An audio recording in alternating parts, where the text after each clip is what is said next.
जिल्हा परिषदांच्या निवडणूक दोन्ही राष्ट्रवादी एकत्र लढण्याबाबत स्थानिक परिस्थितीनुसार निर्णय घेतला जाईल असं उपमुख्यमंत्री अजित पवारांनी सांगितलंय। पराभवानं खचून जायचं नसतं, काम करत राहायचं असंही ते म्हणाले।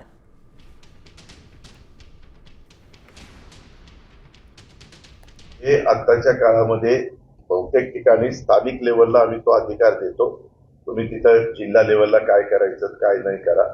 आता तरी आम्ही सगळे महायुतीमध्ये काम करतोय। महायुती केंद्रामध्ये पण एनडीएचं सरकार आहे, राज्यामध्ये पण महायुती आहे। त्या पद्धतीने आमचं काम तिथं चाललेलं आहे।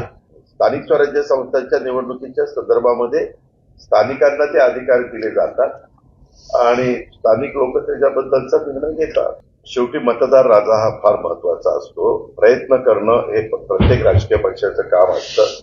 ज्यांनी त्यांनी प्रयत्न केले, परंतु भाजपला अतिशय चांगलं यश मिळालं। त्याबद्दल भाजपचं मनापासून अभिनंदन, मनापासून कौतुक। राज्याचे मुख्यमंत्री देवेंद्र फडणवीसांच्या नेतृत्वाखाली या सगळ्या निवडणुका भाजपने लढलेल्या होत्या आणि त्याला खूप चांगला प्रतिसाद मिळाला। आता इतरांचा त्याच्यामध्ये पराभव झाला। आता पराभव झाला, माझं स्वतःचं गणित असं असतं की पराभवाने खचून जायचं नसतं, पुन्हा त्याच्यामध्ये आपलं काम करत राहायचं असतं।